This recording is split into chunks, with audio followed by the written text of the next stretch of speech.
Bastien Lachaud pour le groupe La France Insoumise. Merci Madame la Présidente. Monsieur le Premier ministre, en Nouvelle-Calédonie, votre stratégie de l'ultimatum a provoqué le chaos. 7 morts, des centaines de blessés, des dégâts considérables. La répression aura peut-être permis de restaurer l'ordre colonial, mais pas le retour de la paix civile. Le déplacement du président Macron a aggravé le problème, car il persiste à nier la réalité et le cœur du sujet, le fait colonial. Avec les mêmes arguments que l'extrême droite, il nie l'existence d'un peuple premier. Il nie son droit à l'autodétermination, le premier des droits d'un peuple.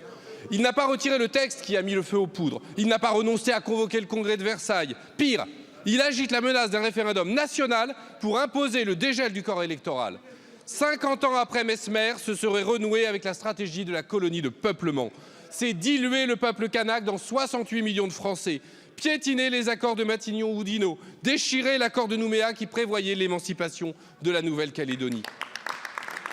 Vos démentis ne changent rien au fait que c'est un coup de pression. Votre pseudo-mission de dialogue composée de technocrates ne garantit pas les conditions pour aboutir à un accord global. Ni la méthode du consensus, ni l'impartialité de l'État, ni l'absence d'ultimatum.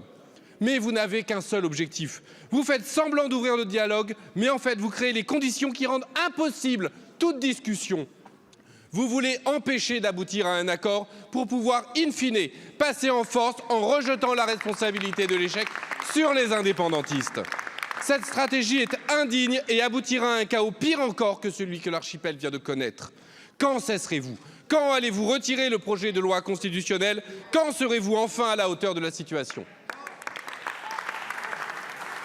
Je vous remercie. La parole est à Madame Marie Guévenoux, ministre en charge des Outre-mer.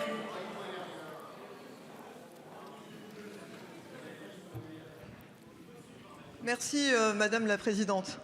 Monsieur le député, je suis contente qu'il soit 2h20 du matin à Nouméa, que j'ai quitté hier et je suis revenu et qu'il n'ait pas pu entendre votre question.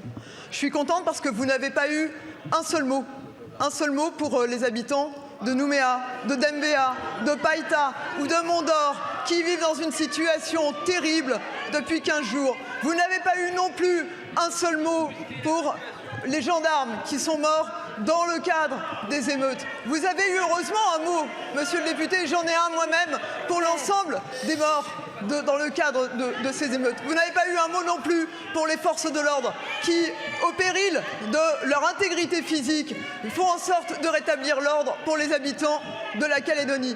Et je tiens à vous dire, monsieur le député, que dans les quartiers de Nouméa, de Dembéa, de Païta ou de Mondor, il y a des Calédoniens de toute origine et de toute conviction qui souffrent de la situation. Alors maintenant, dont acte, juste vous dire que, d'abord, le gouvernement a envoyé en renfort en Nouvelle-Calédonie pour assurer la sécurité des habitants 3000 forces de l'ordre afin de rétablir l'ordre.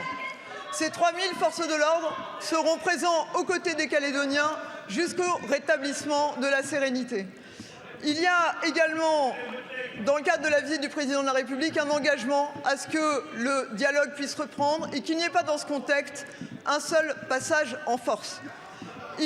Le président de la République, installé une mission de dialogue qui ne sont pas des technocrates, monsieur le député, on peut avoir un peu de respect pour les gens qui font ce travail, mais juste des hauts fonctionnaires qui incarnent la neutralité de l'État.